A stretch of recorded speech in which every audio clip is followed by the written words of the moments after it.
आज 22 जुलै सन्माननीय मुख्यमंत्री देवेंद्रजी फडणवीस यांचा आज वाढदिवस आहे। त्याचबरोबर महाराष्ट्राचे सगळ्यात जास्त वेळा उपमुख्यमंत्री असलेले अजितदादा पवार जे आपल्यासोबत आता दुर्दैवी नाही आहेत, त्यांचाही आज वाढदिवस आहे। त्यानिमित्ताने आपण आज जुचंद्र गावामध्ये आहोत। त्याचबरोबर विभाग क्रमांक 27 म्हणू शकतो आपण, तिथे ब्लड डोनेशन कॅम्प ठेवण्यात आला होता आणि आपण ज्यांच्याबरोबर चर्चा करणार आहोत ते भारतीय जनता पार्टीचे महामंत्री धरेंद्रजी कुलकर्णी आपल्यासोबत आहेत। त्याचबरोबर हर्षला गावडे मॅम आपल्यासोबत आहेत। आपण त्यांच्याशी चर्चा करणार आहोत। सर काय म्हणाल आज आपले सगळ्यांचे लाडके देवाभाऊ महाराष्ट्राचे मुख्यमंत्री आणि इन्फ्रामॅन ज्यांच्यामुळे या महाराष्ट्राचा विकासाला प्रगती मिळाली, असं एवढं सुंदर नेतृत्व, त्यांचा आज वाढदिवस आपल्या सगळ्यांच्या समोर मी देवाभाऊंना एक वाढदिवसाच्या शुभेच्छा देतो। तसेच सर्व पदाधिकारी आणि कार्यकर्त्यांना देखील शुभेच्छा देतो, कारण की आज एवढा मोठा दिवस आणि आपल्या राज्याच्या मुख्यमंत्री यांना आज वाढदिवस होता आणि त्या वाढदिवसानिमित्त आम्ही आज हर्षलाताई यांच्या भारतीय जनता पार्टीच्या ऑफिसमध्ये आपण एक ब्लड डोनेशन कॅम्प पण ठेवलेला होता। त्या ब्लड डोनेशन कॅम्पला देखील सर्व कार्यकर्ते पदाधिकारी आले आणि अतिशय सुंदर रीतीने या ब्लड डोनेशन कॅम्पचं आयोजन करण्यात आलं। महाराष्ट्राचे संयमी नेतृत्व, लाडके मुख्यमंत्री सन्माननीय देवेंद्र फडणवीस यांना मी वाढदिवसाच्या शुभेच्छा देते। तसेच आपले महाराष्ट्राचे उपमुख्यमंत्री सन्माननीय स्वर्गवासी अजितदादा पवार यांची देखील आज जयंती आहे, तर त्यांना देखील मी विनम्र अभिवादन करते। ह्या दोघांच्या वाढदिवसाचं औचित्य साधून संपूर्ण महाराष्ट्रभर आज आपण रक्तदान शिबिराचं आयोजन केलेलं आहे। त्या आयोजनाचं आपण देखील संकल्पना आपल्या जुचंद्र गावातील आपल्या महिला मोर्चाच्या कार्यालयातसुद्धा आज रक्तदान शिबिर ठेवलेलं आहे आणि आजच्या या रक्तदान शिबिराला आपल्या पदाधिकाऱ्यांनी, इकडल्या भाजपच्या कार्यकर्त्यांनी जी मेहनत घेतलेली आहे ती खरंच खूप वाखाणण्याजोगी आहे आणि तसेच या शिबिराला लोकांनी दिलेला जो चांगला प्रतिसाद आहे तो सुद्धा खूप सुंदर आहे। मॅम, ज्या पद्धतीने आपण बघतोय की आज जो कार्यक्रम आपण ठेवलात खूप चांगल्या पद्धतीने झाला, त्याचबरोबर आपण विभाग क्रमांक 27मध्ये जे प्रॉब्लेम्स फेस करतायत लोक, जसं आपण 8 दिवस आधी ज्या पद्धतीने पूर परिस्थिती होती आणि त्यानंतर जो निवडणुकीआधी एक रस्ता, जसं दोन्ही रस्त्याची कामं चालू झाली असं म्हणू शकतो किंवा आपण त्याचे टेंडर पास झाले आणि एका रस्त्याचं वर्क ऑर्डर निघून त्याचं कामही चालू झालेलं होतं आणि त्याचं उद्घाटन जे आहे ते स्नेहाताई दुबे पंडित जे आपले आमदार आहेत त्यांनी केलं। त्याबरोबर निवडणुका झाल्याच्या नंतर लगेच त्यावरती एक डांबरीकरण करण्यात आलं आणि तिथले जे कार्यकर्ते होते, जे जिंकून आलेल्या पक्षाचे जे कार्यकर्ते होते, त्यांनी वचनपूर्ती म्हणून ज्या पद्धतीने आपण व्हिडिओ सगळ्यांनी पाहिले, परंतु पहिल्या पावसामध्येच त्या रस्त्याची म्हणजेच नायगाव स्टेशन टू हायवेला जो कनेक्ट होतो जो रस्ता, जो 5.5 किलोमीटरचा जो रस्ता आहे, त्या रस्त्याची जी हालत आता आपण पाहतोय आणि त्याचे जे पडसाद उमटत आहेत की एकही पावसाळा तो रस्ता झेलू शकला नाही, म्हणजे त्या रस्त्याची अशी परिस्थिती झाली की चालणं मुश्किल झालेलं आहे। त्याचबरोबर बाकी जे रस्त्याचं काम चालू आहे, ज्या पद्धतीने आम्हीही मागणी केली होती की एक लेअर तरी पडावा आणि तो चालण्यायोग्य म्हणजे वापरण्यायोग्य व्हावा, तोही झालेला नाही। मग ह्या परिस्थितीमध्ये तुम्ही कसं पाहता? जसं आता तुम्ही म्हणालात की वचनपूर्तता झाली, जिंकून आल्यानंतर जे सत्ताधारी पक्षाच्या काही कार्यकर्त्यांनी सांगितलेलं होतं, मग आता जी रस्त्याची जी दुर्दशा झालेली आहे, मग ह्याचं श्रेय कोण घेणार? मला हा प्रश्न विचारायचा आहे। जसं वचनपूर्तता केली किंवा आम्ही हे काम केलं हे श्रेय जर आपण घेतो, तर ते काम ज्या कंडिशनला आज सगळेच बघत आहोत आपण, किती दुर्दशा झालेली आहे, अक्षरशः रस्त्याची चाळण झालेली आहे, मग ह्याचं श्रेयसुद्धा त्यांनी घ्यायला पाहिजे। आणि तुम्ही जसं आता सांगितलं, स्नेहाताईंनी दोन्ही रस्त्याचं जसं उद्घाटन दोनही पक्षांनी केलं होतं। सन्माननीय आपल्या आमदार स्नेहाताई दुबे पंडित यांनी देखील केलं होतं आणि सन्माननीय आपले महापौर अजिव पाटील यांनी सुद्धा केलं होतं। पण त्यावेळेला तुम्ही जेव्हा स्नेहाताईंनी बाईट दिली होती तुमच्याच तेव्हा स्नेहाताई काय म्हणाल्या होत्या, आता हे काम आपण MMRDAने महानगरपालिकेला हस्तांतरित केलेलं आहे, म्हणजे आता हे महानगरपालिकेच्या अखात्यात गेलेलं आहे का? आमचं विरोधी पक्ष म्हणून आमचं हे राहणार एक उद्दिष्ट असं असणार की हे काम चांगलं होते की कशा प्रकारे होते ह्या कामावर आमचं लक्ष असणार आहे आणि आम्ही ते करतच आहोत। तुम्ही तर सातत्याने धरेंद्र कुलकर्णी यांचे व्हिडिओ देखील त्याविषयी पाहिलेले आहे। ज्या वेळेला गटाराचा व्हिडिओ त्यांनी टाकला की हे गटाराचं काम खूप चुकीचं चाललेलं आहे. दुसऱ्या दिवशी कॉन्ट्रॅक्टरने त्याच्यावर भरणी केलेली आहे मातीची, आणि हा देखील आम्ही त्यांना जाब विचारलेला आहे. म्हणजे जे काम आम्हाला करायचं आहे आम्ही विरोधक म्हणून करतो.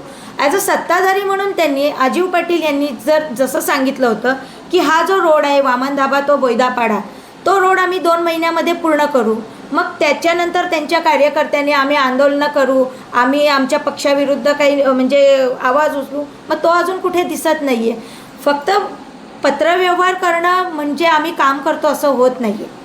पत्रव्यवहाराचा पाठपुरावा मी मागेही सांगितलं होतं, सर्वपक्षीय सभेमध्ये देखील मी हे बोललेली की नुसतं पत्रव्यवहार करून कामं होत नाही. पत्रव्यवहार सगळे करतात, आम्ही करतो, एक विरोधक म्हणून करतो, सत्ताधारी सांगतात ते आम्ही करतो, प्रत्येक पक्षाचे लोक करतात.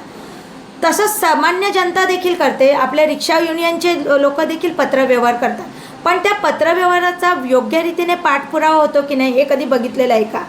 सत्ता तुमची असताना जर कामं होत नसेल मग हे आपलं दुर्दैव आहे. सत्ता तुमची आहे, 4ही नगरसेवक तुमच्या पक्षाचे आहेत, मग काय ही स्थिती आहे? मग प्रत्येक वेळेला विरोधकांना जाब विचारणं चुकीचं आहे. विरोधक म्हणून आम्ही आमचं काम करतो, पण सत्ताधारी म्हणून तुमचं देखील काही कर्तव्य आहे की नाही?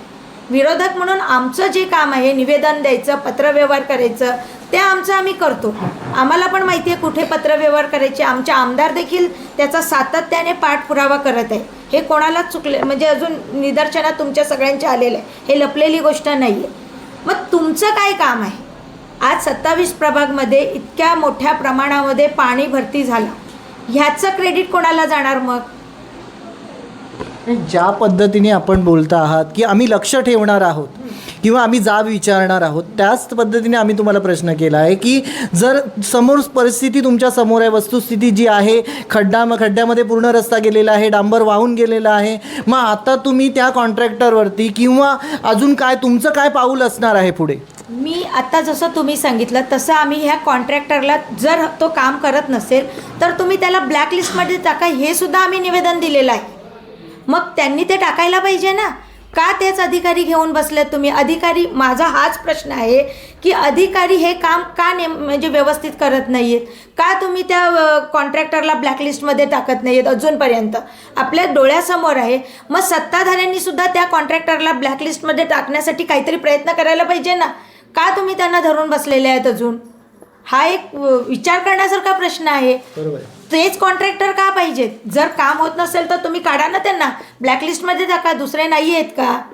त्याचबरोबर जसं तुम्ही आता म्हणाला, त्याचबरोबर ती महाराष्ट्र नवनिर्माण सेनेने एक आव्हान किंवा त्यांना निवेदन दिलेलं आहे की विभाग क्रमांक 27 म्हणजे नायगाव परिसरामध्ये काही जी कामं आहेत, जसं आपण म्हणूया परिवहनचं काम आहे किंवा रस्त्याचे जे काम आहेत, गटाराचं जे काम आहे किंवा एक सुसज्ज हॉस्पिटलचं जे काम आहे, याकरिता त्यांना एक जे महानगरपालिकेचे जे कलेक्टर आहेत त्यांना एक निवेदन दिलेलं आहे. जर यावरती सकारात्मक पाऊल उचलली गेली नाहीत तर काही काळामध्ये नंतर आम्ही एक आमरण उपोषण करणार आहोत असं त्यांचं म्हणणं आहे. आणि त्यांनी त्या पद्धतीचे न्यूजपेपरमध्ये पण दिलेलं आहे आणि आमच्यासमोरही आमच्या ग्रुपमध्ये त्यांनी त्या पद्धतीने पोस्टही टाकलेल्या आहेत. त्याबद्दल तुम्ही काय म्हणाल? पहिली गोष्ट, त्यांनी ती त्यांच्या पक्षाची भूमिका मांडलेली आहे आणि ती त्यांच्या पक्षाची भूमिका आहे. नाही, पण ती भूमिका आहे, पण ती नायगावसाठी आहे हे महत्त्वाचं आहे. मला पुढे बोलायचं आहे. त्यांनी जी भूमिका घेतलेली आहे ती ठीक आहे, परंतु ज्या वेळेला इलेक्शन लागले 27 प्रभागमध्ये, तेव्हा तर महाराष्ट्र नवनिर्माणने बहुजन विकास आघाडीला उघड पाठिंबा दिला होता. मग त्यांनी हा प्रश्न सत्ताधाऱ्यांना विचारायला पाहिजे. आंदोलन तुम्ही करता, ज्या वेळेला आपण आंदोलन करतो त्या सत्ताधारी पक्षाच्या विरोधात करतो, मग तुम्ही कोणत्या ह्याच्याने त्यांना पाठिंबा दिला होता? मला हा प्रश्न विचारायचा. महाराष्ट्र नवनिर्माण इतर पक्षांनी तर पाठीमागून दिला असेल ते मला माहिती नाही, परंतु महाराष्ट्र नवनिर्माण सेनेने त्यांना उघड जाहीर पाठिंबा दिला होता की आमचा सपोर्ट आहे वगैरे दिला होता. मग आता तुम्ही जे आंदोलन करताय चांगली गोष्ट आहे, तुम्ही जे 27 प्रभागसाठी करतायत त्याच्यासाठी माझं म्हणजे तुम्हाला बेस्टच आहे की तुम्ही चांगलं करतायत, परंतु तुम्ही जो पाठिंबा दिला होता मग त्याच्यावर त्यांचं आता उत्तर काय आहे? मला हे विचारायचं. ज्या पद्धतीने आपण आता जसं डिस्कस केलं किंवा आपण जी चर्चा केली त्यावेळी असं म्हटलं जातं आहे की महाराष्ट्र नवनिर्माण सेनेने ज्या पद्धतीने एक आक्रोश व्यक्त केलेला आहे तो आक्रोश ज्यावेळी महानगरपालिकेच्या निवडणुका होत्या त्या टायमाला त्यांनी ज्या पद्धतीने जाहीर पाठिंबा बहुजन विकास आघाडी या पक्षाला दिला होता त्याच हक्काने त्यांनी बहुजन विकास आघाडीला विचारलं पाहिजे किंवा त्या पक्षाला विचारलं पाहिजे की ही जी कामं आहेत ती कधी होणार आहेत आणि कशा पद्धतीने तुम्ही त्यांना सामोरे जाणार आहात असं या चर्चेमधून सरळ दिसून मागील 10 दिवसामध्ये ज्या पद्धतीने अतिवृष्टी झाली आणि त्या अतिवृष्टीमध्ये जी पूर परिस्थिती निर्माण झाली त्याबद्दल मॅम काय सांगाल तुम्ही? आता आपण बघितलेलं असेल 10 दिवसापूर्वी जी अतिवृष्टी झाली आणि त्याचे जे पडसाद आहे अतिवृष्टीचे ते सगळीकडेच दिसून आले वसई विरारमध्ये. मला एक विचारायचं आहे की जे ड्रोननी नालेसफाई झाली ती दाखवली गेली, मग ही नालेसफाई कशा प्रकारे झाली? गेल्या वर्षी 2025मध्ये सन्माननीय स्नेहाताई आपल्या आमदार आहेत, त्यांनी स्वतः त्यांच्या देखरेखीखाली या सगळ्या वसई विरारची नालेसफाई करून घेतली होती. आपल्या 27 प्रभाग म्हणजे जुचंद्रमध्ये त्या स्वतः सकाळी म्हणजे 7 वाजता आल्या होत्या आणि त्यांनी पूर्ण प्रभागाची पाहणी करून दुसऱ्या दिवशीपासून नालेसफाईला सुरुवात केली होती. ज्या पद्धतीने 2025मध्ये नालेसफाई झाली तशी नालेसफाई यावर्षी कुठेही झालेली नाही आणि म्हणून ही पूरपरिस्थिती मोठ्या प्रमाणात उद्भवली. तुम्ही बघा गटार वगैरे जे चॉकअप झालेले आहेत ते अजिबात साफ केले गेलेले नाही आहेत. ही गटार साफ न केल्यामुळे मग नालेसफाई न झाल्यामुळे जी जलपर्णी वाढली होती मोठ्या प्रमाणामध्ये ती न काढल्यामुळे आणि जे भराव झालेले आहेत भराव झाल्यानंतर पाणी जायला रस्ताच ठेवलेला नाही. ज्या उघाड्या आहेत त्या उघाड्या देखील छोट्या प्रमाणात आपले जो पाणी जायचे रस्ते ते पूर्णपणे बंद झालेले आहेत. दुसरी गोष्ट आपण जे नवीन हे बांधलेले आहेत कलवट, ते कलवट आपण बनवले ते दिसत आहेत आपल्याला कलवट झालेले आहेत, पण कलवटला जो पाणी जातो त्या मेन साफ व्हायला पाहिजे की नाही. त्याच्या जे खाड्या असतात खाडीला जो पाणी जातो ते कलवटच्या इकडनं साफच झालेलं नाही. मग तुमचं पाणी म्हणजे ते जाणार कसा, पाण्याचा प्रवाह तिथून जाणार कसा? तर ह्या ज्या काही बेसिक गोष्टी आहेत ज्या सुरुवातीपासूनच करायला पाहिजे. जसं माझं म्हणणं इलेक्शन जर तुमचे फेब्रुवारीपर्यंत सगळं आटोपलं होतं तर 3-4 महिने आपल्याकडे होते, आपण त्या याच्यामध्ये ते करू शकत होतो. म्हणजे वेळ आल्यावर पाण्याची जेव्हा तहान लागते तेव्हाच तुम्ही विहीर खणायला जाल असं होत नाही ना. ह्या गोष्टीची तरतूद आधीपासूनच करायला लागते. मुख्यमंत्र्यांनी देखील हा आपला वसई विरारचा मुद्दा विधानसभेमध्ये आपल्या घेतलेला आहे आणि सन्माननीय आमदार नेमकं म्हणजे बोलतात ना कावळा बसायला आणि फांदी तुटायला, त्यांनी 1 दिवस आधी तो विषय घेतला आणि दुसऱ्या दिवशी नेमकं ही पूरपरिस्थिती उद्भवली की जेणेकरून त्यांना ही माहीत होती.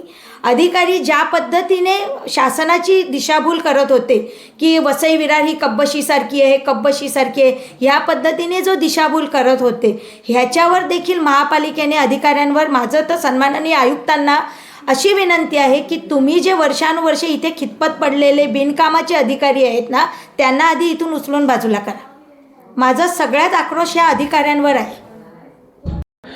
पूर परिस्थितीमुळे ज्या लोकांच्या घरामध्ये पाणी भरलं आणि ज्या लोकांचं नुकसान जे झालेलं आहे त्यासाठी पंचनामे झाले, परंतु त्याच्या पुढे काय झालेलं नाही आहे, तर तुम्ही त्याबद्दल काय म्हणाल? जसं पूरपरिस्थिती झाली त्याच्या लगेच दुसऱ्या दिवशी आम्ही स्वतः तहसीलदारला जाऊन निवेदन केलं होतं की या सगळ्याचे त्वरित पंचनामे करावे आणि तसंच आपल्या स्नेहाताईंनी देखील आणि जिल्हा कलेक्टर साहेबांनी देखील आदेश दिले होते की त्वरित ह्या सगळ्याचे पंचनामे व्हावेत. त्याला अनुसरून पंचनामे तर महानगरपालिका आणि तहसीलदाराच्या संगनमताने ते झालेलेच आहेत आणि शासन तर आर्थिक मदत देणारच आहे. प्रत्येकाला जे शासनाकडनं मदत येते ती येणारच आहे. कारण गेल्या वर्षी देखील आम्ही जवळजवळ 705 लोकांना प्रत्येकी 5-5 हजार रुपये आर्थिक मदत मिळवून दिली होती. त्यावेळेला प्रशासकीय राजवट होती, कोणत्याही महानगरपालिकेचं काही नव्हतं. परंतु आता असं आहे की जर मुख्यमंत्र्यांनी आणि कलेक्टरने सांगून देखील किंवा आयुक्तांनी सांगून देखील जे किट आलेले आहेत ते फक्त मोजक्याच लोकांपर्यंत पोचलेले आहेत, मग इतर लोकांना त्याचा लाभ कधी मिळणार? टप्प्याटप्प्याने म्हणजे कधी मिळणार? कारण 4 लोकांना जरी मिळालं तरी 5व्याला असं वाटतं मला कधी मिळणार. शेवटी प्रत्येकाची अपेक्षा असते. तर माझं हे म्हणणं आहे की मग सत्ताधारी आणि महानगरपालिका अजून करते काय? लोकांपर्यंत ही किट कधीपर्यंत पोचवले जाणार? तर लवकरात लवकर लोकांना निदान महानगरपालिका आर्थिक मदत देऊ शकत नाही, तर निदान हे जे अन्नधान्याचे जे काही किट आहेत ते तरी लोकांपर्यंत लवकरात लवकर पोचवावे. आणि शासनाकडनं तर त्यांना आर्थिक मदत येणारच आहे, ती प्रत्येक वर्षी येते, गेल्या वर्षीही आली होती, ह्याही वर्षी येणार आहे. त्यासाठी तुम्ही पाठपुरावा करा. हो, तो तर आम्ही केलेलाच आहे, सुरुवातीलाच केलेला आहे. ज्या वेळेला पूर परिस्थिती झाली त्याच्या दुसऱ्या दिवशीच आम्ही हा पाठपुरावा केलेला आहे.